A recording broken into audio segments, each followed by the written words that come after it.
बताओ भाई।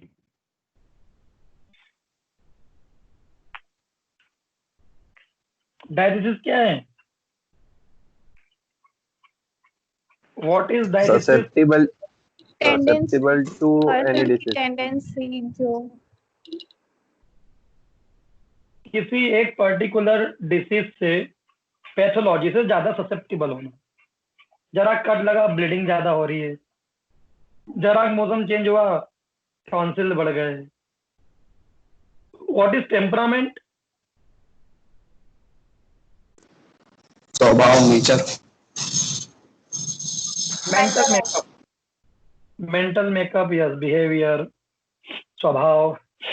Irritable temperament का व्यक्ति यार बहुत चिड़पोकला है वो तो। This is okay. What is constitution?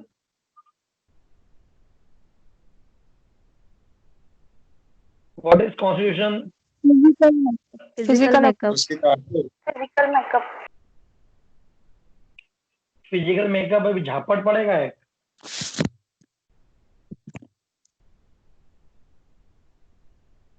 Constitution एक बड़ा टर्म है जिसमें टेम्परामेंट भी आता है, डायलिसिस भी आता है, फिजिकल मेकअप भी आता है, मियाजम भी आता है, relation with chill and hot भी आता है। भैया कहाँ हो आप लोग?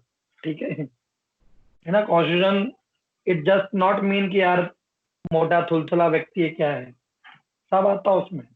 It is a peculiar corporeal aggregate जिसमें इंटरनल एक्सटर्नल सभी चीजें आती है। Personality, attitude, way of talking, height, health, सब आता है कॉन्स्टिट्यूशन में। तासीर, चिलिए की हॉट है। मियाजम, सोरा सिफिलिस साइकोसिस क्या है। नाउ मैंने लास्ट क्लास में एब्रोडेनम पढ़ाया था।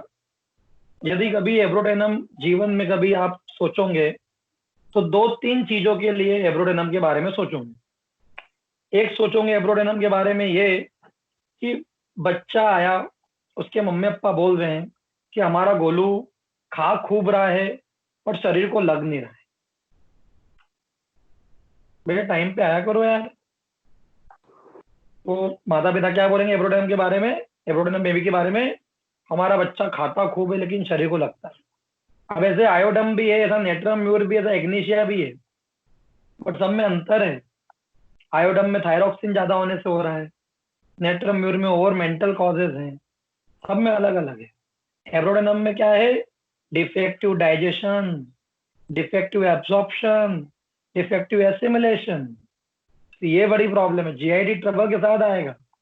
बोले दिन में 3-4 बार लेटरिन जाता है डॉक्टर साहब, पता नहीं क्या, हमें लगता है कि खा रहा है, शरीर को लग नहीं रहा है। This is. और लोअर लिम में ज्यादा इमाशिएशन है, along with rheumatism and gout। rheumatism without swelling, gout with swelling, ये जो भी ठीक है। लिंटेरिया है इसमें, अच्छी बात है। डॉक्टर साहब ये हमारे बच्चे को 10 लगते हैं ना डॉक्टर साहब, या जब भी तो जो भी खाता है ना सब डॉक्टर साहब वो सब बाहर आ जाता है लेटरिन में। ये बहुत बड़ी बात है, ये आपको हर किसी में सुनने को नहीं मिलेगी। यदि कोई ऐसा व्यक्ति आ रहा है जो खाना खा रहा बट पच नहीं रहा, लेटरिन में जा रहा है वो खाना, तो वो एब्रोटेनम है। ये आप जेहन में उतार लीजिए। कभी भी एब्रोटेनम का मरीज आपकी आंखों से स्किप नहीं हो सकता। ठीक है। नाउ एकोनाइट। एब्रोटेनम के बाद में हम एकोनाइट की बात कर रहे हैं। मुझे लगता है बेस्ट चीज जो एकोनाइट के बारे में है वो है टेंशन। एकोनाइट में जबरदस्त फियर है, जबरदस्त, हर चीज से डरता है। मैं बता दूं आपको, फियर जो है, फियर ऑफ डेथ एकोनाइट में भी है, रस्टॉक में भी है, आर्सेनिक में भी है। लेकिन ये जो आर्सेनिक ग्रुप है और जो ओरम ग्रुप है, ओरम मेटेलिकम, ओरम, वो इनमें फियर ऑफ डेथ है। जो ओरम ग्रुप है ना, उसमें कार्डियक डिसेबिलिटी की वजह से मौत का डर लगता है। ओरम की जो भी आप होम्योपैथिक दवाइयाँ पढ़ोगे तो, अरे यार मेरे को अटैक नहीं आ जाए यार, अरे यार मेरे को, मेरा दिल कमजोर है यार, मेरे को अटैक नहीं आ जाए, या मेरा हार्ट फेल नहीं हो जाए, मेरे को हार्ट में वाल्व डिसीज नहीं हो जाए यार, दैट इज। और मैं बताऊंगा आर्सेनिक, एकोनाइट और रस्टॉक में भी फियर ऑफ डेथ के साथ में और क्या क्या चीजें। तो फियर है इसमें, फियर ऑफ डेथ है, फियर ऑफ डार्कनेस है, फियर ऑफ फेलियर है। वैसे फियर ऑफ फेलियर जो है वो लाइकोपोडियम नाम की होम्योपैथिक रेमेडी में शानदार लिखा है। लाइकोपोडियम में ऐसा ऐसा लिखा नहीं, बट ये हमने सुन समझा है कि जो लाइको होता है ना वो बहुत पर्सनालिटी कॉन्शियस होता है। लाइकोपोडियम बहुत पर्सनालिटी कॉन्शियस, मतलब कि कोई उसके बारे में एक गलत शब्द भी न बोले, है ना। और वो स्टेज परफॉर्मेंस नहीं देता, वो आगे रह के किसी चीज को लीड नहीं करता। क्यों? मतलब करने में डरता है। क्यों? क्योंकि उसको लगता है कि यार मैं सक्सेस नहीं पाई मैंने, तो लोग मेरा मजाक उड़ाएंगे, बोलेंगे और इतना इंटेलिजेंट व्यक्ति लो हार गया, तो स्पोर्ट्स में भाग नहीं लेता।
और ये कॉल आ गया था, ठीक है। तो मैं बता रहा था कि लाइकोपोडियम डरता है, और उसका डर है फेलियर का। इधर डर है एकोनाइट में मरने का, इधर डर है अंधेरे का, इधर डर है कि कोई उसको बीमारी इनक्योरेबल ना हो जाए। ये डर है उसको। क्लियर है? आगे बढ़ते हैं। तो मैं आपको एकोनाइट बताता हूँ अभी। बहुत मजेदार होम्योपैथिक रेमेडी है। इसका एक और जो सबसे बड़ा क्लू है वो है सडननेस एंड वायलेंटनेस। कभी भी आप एकोनाइट जो है ना, किसी क्रोनिक बीमारी में मत सोचना, कभी भी मत सोचना। कहीं पे टेंशन नहीं है, फियर नहीं है, तो एकोनाइट खत्म। आप दिमाग ही मत लगाना कि इस मरीज को एकोनाइट देंगे। लेकिन एकोनाइट का मरीज बोलता कितना बढ़िया है ये समझो। अरे सर, अभी हम लोग 10-12 लोग क्रिकेट खेल रहे थे, व्यवस्थित क्रिकेट खेल रहे थे, इसकी सर सेंचुरी बनाई इसने बढ़िया, और 5:30 पौने 6 तक हम खेल रहे थे, और एकदम से सर इसको देखो ना क्या खतरनाक कुछ चक्कर आए, और अब देखो कितना तेज तेज बुखार आ रहा डॉक्टर साहब इसको। पता नहीं क्या अच्छा भला खेल रहा था। सडननेस और बुखार भी कैसा, आप हाथ लगाओगे तो चटके लगेंगे। This is violentness. कभी भी एकोनाइट का मरीज जो है ना, वो मुझे माइल्ड फीवर रहता है, ये क्या है यार, माइक ऑफ है तुम्हारे, लोग ज्वाइन हो जा रहे हैं अभी तक, मैं क्लास नहीं लूंगा ऐसे। 12 का टाइम था, 12:15 बजे स्टार्ट करी, उसमें भी लेट। एकोनाइट का मरीज कभी भी ये नहीं बोलेगा सर मुझे फीवरिश लगता है, सर मुझे माइल्ड कॉन्स्टिपेशन है, सर मुझे माइल्ड डायरिया है, मुझे माइल्ड कफ है। नेवर। वो यही बोलेगा साहब खांसी ऐसी हो रही है जैसे कि मर ही जाऊंगा, आप दस्त ऐसे लगे ले कि जान निकल जाएगी, बुखार देखो सही सर, यहाँ यहाँ तक तुमको गर्मी लग रही होगी। बाप रे, सडननेस। और सब में 5 बजे तो मैं ठीक था, बुखार का एक कतरा भी नहीं आया, और 5:30 बजे आप देखिए तप ऐसा तपन तपन चल रही है, क्या है? Suddenness, violentness, this is aconite. बाकी मैं जो भी पढ़ा रहा हूँ सब कचरा है एकोनाइट में, मैं पढ़ाता हूँ ऐसे। तो ये भी हेनीमैन ने प्रूव करी थी, मोंग सूट इसका कॉमन नेम है। स्फेरा एक्शन मैंने कल समझाया था। एकोनाइट कहाँ बेसिक काम करती है, तो ये काम करती है सेरेब्रो स्पाइनल नर्वस सिस्टम में, ब्रेन में, ब्लड में, सीवीएस। बट ध्यान रखना सब कुछ यही है, सडन यहाँ, ठीक है। कॉन्स्टिट्यूशन, एकोनाइट एक एक्यूट ड्रग है, इसलिए इसमें कोई आपको फिजिकल मेकअप वगैरह देखने की जरूरत नहीं है। चाहे वो मोटा थुलथुला व्यक्ति बोले कि डॉक्टर साहब 5 बजे तक मैं ठीक था, 5:30 बजे एकदम बहुत तेज बुखार आ गया, या दुबला पतला बोले, बच्चा बोले, बूढ़ा बोले, अब वो सडननेस और वायलेंटनेस ध्यान रखना, ठीक है। टेंशन कंजेशन जिसमें बार बार हो रहा है, ये इसकी पर्सनैलिटी है, कॉन्स्टिट्यूशन बता दिया मैंने। फिर भी ये ऐसे लोगों को सूट करते हैं जिनके डार्क हेयर होते हैं, डार्क आई होती है। तो ये जर्मनी के लोग थे तो उनमें ब्राउन ब्राउन होते हैं, अपनी तो आंखें डार्क है, बालिश डार्क है, तो अपने ऐसा कोई औचित्य नहीं है। हाँ, ऐसे लोग जो प्लेथोरिक होते हैं, प्लेथोरिक मतलब जराक जराक में ब्लड बिल्कुल आंखों में आ जाता है, चेहरे पे आ जाता है, बोले यार क्या क्या बोलते ना, जो बहुत फ्यूरियस होते हैं, जराक जराक में किसको मारना है, किसको किसको निपटाना, चलो बताओ, कहाँ झगड़ा करना है, चलो बताओ। दिस फ्यूरियस पर्सनालिटी वो मिलते हैं एकोनाइट में। प्लेथोरिक, सडन ब्लड आ जाता है पूरा पेरिफेरी, और who lead A sedentary life. और ऐसे लोग जो सीडेंट्री लाइफ, भोग विलास की लाइफ जीते हैं। हालांकि नक्स भूमिका इसमें टॉप पे आती है, बट एकोनाइट भी थोड़ा ऐशो आराम वाली लाइफ जीता है, ठीक है। चलो, टेम्परामेंट सेंग्वाइन है। सेंग्वाइन टेम्परामेंट मतलब जो बोलते ना, अरे तो बिल्कुल खड़े पे ही रहता है यार, जरा कहीं बोलो कि झगड़े तो वो सबसे पहले पहुंच जाता है, जरा मतलब बहुत क्यूरियस है, ज्वलनशील पर्सनालिटी है।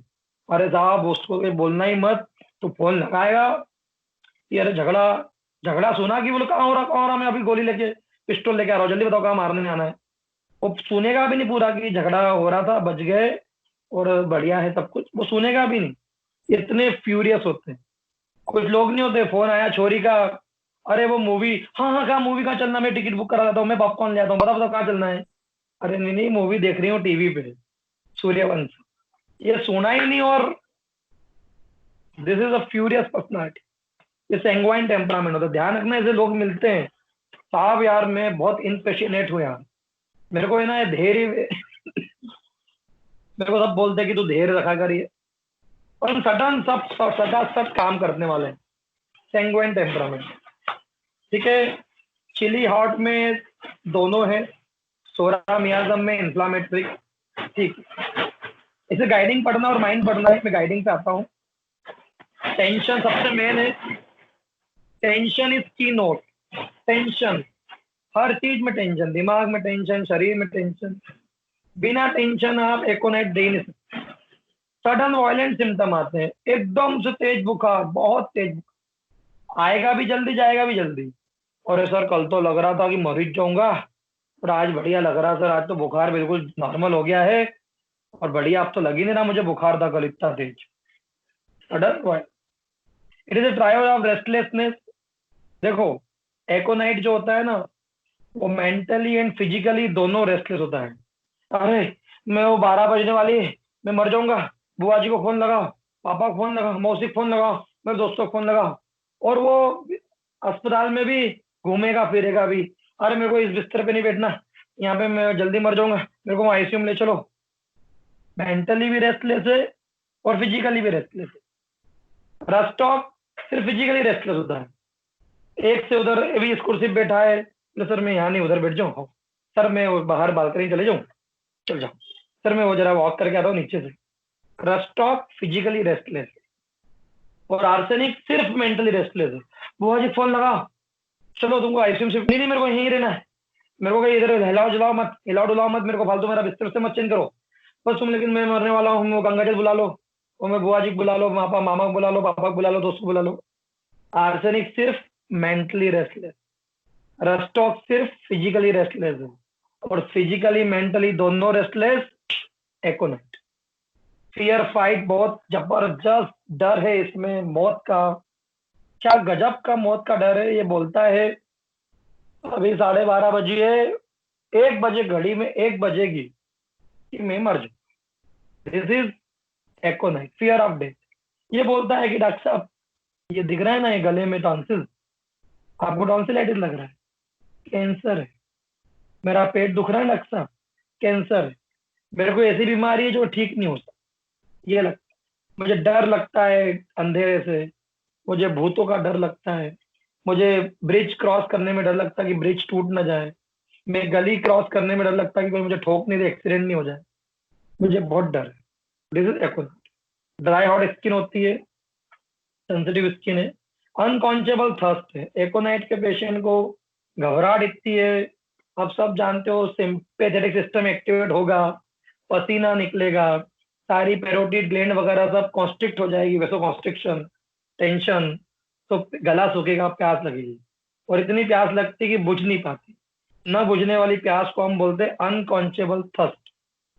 ठीक है। चेहरा पेशेंट का डरा हुआ रहता है, शाम को तकलीफें बढ़ जाती है। ठीक। Mind, great fear and anxiety, चिंता चिंता चिंता। चेहरा देख के लगता हो कि वो बहुत डर लग रहा है। ठीक है। Fear of disease, fear of darkness, fear of bed, fear of ghost, fear of going out, fear of going in crowd, fear to cross street, fear to cross bridge, fear of death in pregnancy. इतना खतरनाक मौत का डर है कि समय तक decide कर लेता है। मरता नहीं है। मर गया होता तो फिर सिम्टम बताया किसने? मरता नहीं। बोले मैं 1 बजे मरने वाला था, बोले साले अगले दिन की भी 1 बज गई, अब आज 2 बजे मर जाऊंगा कभी भी। वो तो बताता रहेगा कि गाड़ी में इतने काटा आएगा, मैं मर जाऊंगा। मरता नहीं। ठीक है। पेशेंट वेरी मच रेस्टलेस होता है। प्रोसेस अबाउट एगोनी, उसको हमेशा एक चिंता लगी रहती है कि मेरे से कोई बुरा क्राइम हुआ है और उसने इस चीज ने उसकी लाइफ को मिसेबल बना दिया। Music is unbearable. ये लंबी जुदाई उदाई के गाने सुन ले, सनम बेवफा के, तुझे याद ना मेरी आई, ये वो, तो ये रोने लग जाता है। Music is unbearable, it it make her said. Sabina thuja graphite इसमें भी है। मेंटल एंजाइटी बहुत ज्यादा है इसके अंदर, बहुत ज्यादा। ठीक है। लेकिन मैं एक चीज बता दूं, कोई पेशेंट बहुत शांत स्वभाव का है, बिल्कुल घबरा नहीं रहा है, रेस्टलेस नहीं है, वो एकोनाइट नहीं है। जिसको बहुत माइल्डिश फीवर है, बहुत दिनों से बुखार आ रहा है, वो कभी एकोनाइट नहीं होगा। जरा ठंडी हवा लगी, अगले 10 मिनट में सर्दी खांसी हो जाए, वो एकोनाइट। ठीक है। चलो यार, आज मुझे कहीं बाहर जाना है, तो आज इतना ही। मैं कल ज्यादा पढ़ा दूंगा। ठीक है, सॉरी। कल पढ़ेंगे। ठीक। कल मैं ऑर्गेना में पढ़ाऊंगा शुरुआत।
हेलो।